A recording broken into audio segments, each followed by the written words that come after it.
നിലമ്പൂരിൽ ആര് ജയിക്കും? മണ്ഡലത്തിലെ ഒരു അമ്മച്ചിയോട് മാധ്യമപ്രവർത്തകന്റെ ഒരു ചോദ്യം. ആ ചോദ്യത്തിന് മുന്നിലെ ആവേശം ഒന്ന് കണ്ടേ. ആരാ ജയിക്കുക? ആരാ ജയിക്കാന്നാ? ഇപ്പൊ കാഴ്ചപ്പാടില് സ്വരാജ്യനെ ജയിക്കോ? നമ്മളെ സ്വരാജ് ജയിക്കും. കണ്ടോ, 19 വയസ്സാകും, വൃദ്ധയാണ്. പക്ഷേ ആരാണ് ഉപതെരഞ്ഞെടുപ്പിൽ വിജയിക്കുക എന്ന് പറഞ്ഞപ്പോൾ ഒരു തംനെയിലും കാണിച്ചുകൊണ്ട് പറഞ്ഞതെന്താണ്? സ്വരാജ് എന്ന്. എന്താണ് മണ്ഡലത്തിലെ ഉപതെരഞ്ഞെടുപ്പിൽ സ്വരാജ് ഉണ്ടാക്കിയിരിക്കുന്ന ഇമ്പാക്റ്റ് എന്നതിൻ്റെ തെളിവാണ് ആ കാണുന്നത്.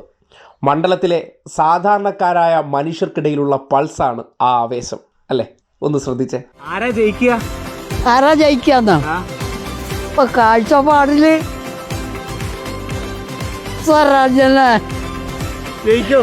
നമ്മളെ സ്വരാജ് ജയിക്കും. ആവേശം കൊണ്ട് മതിമറന്നുള്ള പ്രതികരണമാണ് സ്വരാജ് ആണെന്നുള്ള കാര്യം. വലിയ രാഷ്ട്രീയമൊന്നും ആ അമ്മയ്ക്ക് അറിയില്ലായിരിക്കാം. പക്ഷേ ആര് ജയിക്കുമെന്ന ചോദ്യത്തിന് പിന്നിൽ അവർക്കുണ്ടായിരിക്കുന്ന ആത്മവിശ്വാസം എന്താണ്? ആ സ്ഥാനാർത്ഥി അവിടെ ജയിക്കണമെന്നുള്ള ആഗ്രഹം എന്തുകൊണ്ടാണ്? അതാണ് സ്വരാജ് ആ മണ്ഡലത്തിൽ ഉണ്ടാക്കിയിരിക്കുന്ന പ്രതിഭാസം. അത് സാധാരണക്കാരായിട്ടുള്ള മനുഷ്യർ കൂടി ഏറ്റെടുത്തു എന്ന് തെളിയുകയാണ്. ഇതിൻ്റെ അടിസ്ഥാനത്തിൽ ഉപതെരഞ്ഞെടുപ്പ് റിസൾട്ട് ഏത് വഴി സഞ്ചരിക്കുന്നു എന്ന് കൃത്യം ബോധ്യപ്പെടുകയാണ്. UDF മണ്ഡലത്തിൽ രാഷ്ട്രീയം പറയാതെ